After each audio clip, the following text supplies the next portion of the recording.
Chers abonnés, bonjour. Bienvenue sur la chaîne de Dr Traoré Amadou Ousmane du Mali. Cet élément porte sur la culture fourragère du Miscanthus giganteus ou herbe à éléphant.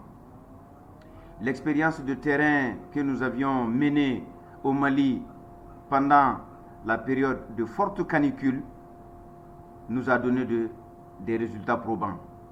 Planté le 1er mars 2025, c'est ce jour, 24 mai, que nous sommes allés faire la visite, vérifier, faire un état des lieux et une évaluation de la croissance de cette culture fourragère.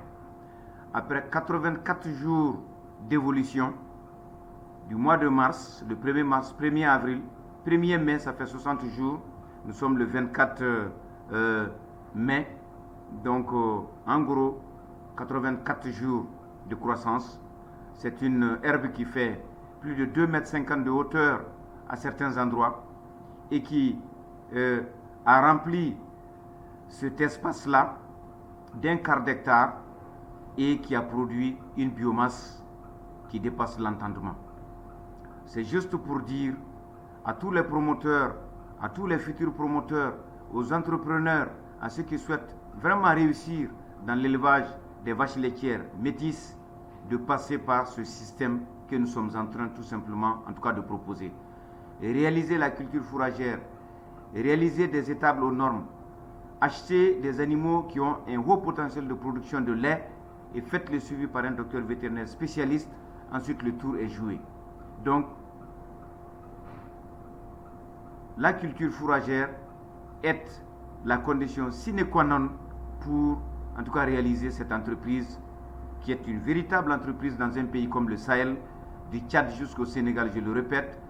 Vraiment, le principal avantage comparatif que nos pays possèdent, c'est bien entendu leur cheptel. Immense, innombrable, varié et également existant dans toutes les régions de nos pays, quel que soit le pays que vous prenez du Tchad, en tout cas jusqu'au Sénégal. Donc, chers promoteurs, encore une fois de plus, n'ayez pas peur, installez-vous, prenez conseil, utilisez les choses qu'il faut et le résultat viendra de toute façon.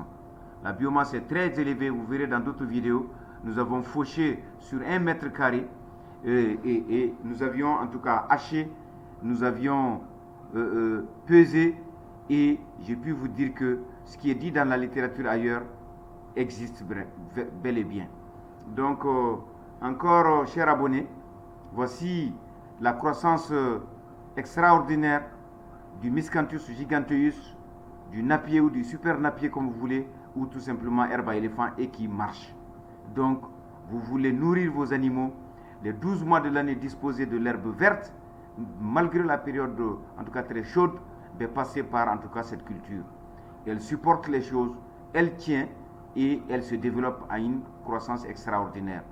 Par la suite, nous ferons une expérimentation, en tout cas in situ, en fauchant l'herbe et chaque mois, nous allons voir un peu la croissance qui va se faire, en tout cas après la première, la deuxième ou la 13e coupe. Donc, 4 coupes sont possibles dans l'année, même 5 coupes sont possibles dans l'année. Chaque 2 mois, vous allez faucher après en tout cas, ces 3 mois de première croissance. Ça veut dire tout simplement qu'on peut nourrir nos vaches tranquillement. Avec 1 hectare d'herbe à éléphant réussi, vous avez de quoi nourrir une 50aine de têtes pendant les 12 mois de l'année. Donc, une fois de plus, chers abonnés, pour vous encourager, pour vous donner les différents éléments nécessaires pour, en tout cas, monter vos entreprises pastorales, vos entreprises d'élevage, voici, en tout cas, cette petite vidéo. Et je vous remercie, je vous souhaite plein succès, bon courage, et à tous les Sahéliens, merci.